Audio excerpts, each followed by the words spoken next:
काल वाशी पोलीस स्टेशनच्या हद्दीमध्ये रात्रीच्या दरम्यान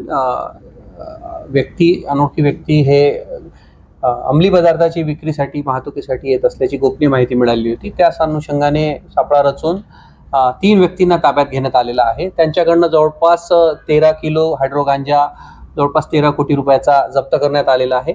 एकूण 13.5 कोटी रुपयाचा माल यामध्ये जप्त करण्यात आलेला आहे। नेमके आरोपी कुठले होते? यातले 2 आरोपी पुण्यामधले आहे आणि एक उल्हासनगर मधला आहे। त्यांच्यावर आधी गुन्हे दाखल होते का? सध्या आता नुकतंच त्यांना आम्ही ताब्यात घेऊन 2 दिवसाची रिमांड मिळालेली आहे। पुढचा तपास चालू आहे। जसं पुढच्या तपासामध्ये माहिती समोर येईल आपल्याला शेअर करण्यात येईल। वारंवार अशा गोष्टी घडत आहेत, ड्रग्सचे प्रकरण समोर येत आहेत। नवी मुंबई पोलीस ऍक्शन मोडमध्ये आहे। यामध्ये ड्रग्सच्या संदर्भात संपूर्ण राज्य शासनाचीच 0 टॉलरन्स पॉलिसी आहे। त्या अनुषंगाने प्रत्येक पोलीस स्टेशनच्या हद्दीमध्ये अँटी नार्कोटिक स्क्वॉड तयार करण्यात आलेला आहे पूर्ण आयुक्तालयामध्ये आणि त्या अनुषंगाने ह्या सगळ्या कारवाया मोठ्या प्रमाणात करण्यात येत आहे। सध्या आता तपास हा एकदम प्रायमरी स्टेजवर आहे। नुकतंच त्यांना ताब्यात घेऊन रिमांड घेण्यात आलेली आहे। तसा जसा तपास पुढे जाईल आपल्याला ते शेअर करण्यात येईल।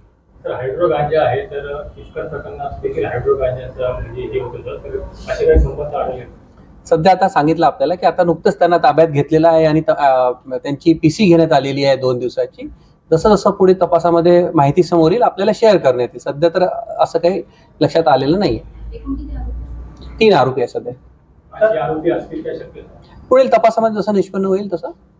सर, पंजाबमध्ये खूप मोठ्या प्रमाणात या ठिकाणी गांजाचा किंवा ड्रग्सचा हायड्रोक्वार्टिझोल असेल किंवा अफीमचं खूप मोठ्या प्रमाणात या ठिकाणी तस्करी होते। अगोदर हे सगळे नायजेरियन होते, आता पंजाबी लोक ह्या ठिकाणी जास्त करतात, कारण पाकिस्तानमध्ये ड्रग्स येते स्वस्त येते आणि तर स्वस्त प्रमाणात विक्री होते। काल 2 दिवसापूर्वी सुद्धा मला वाटतं एएमसीने 1 करोड 25 लाखाची कारवाई केली। मग हे आता पंजाबी लोकांचं जास्त या ठिकाणी विक्रीचे प्रकार वाढले का?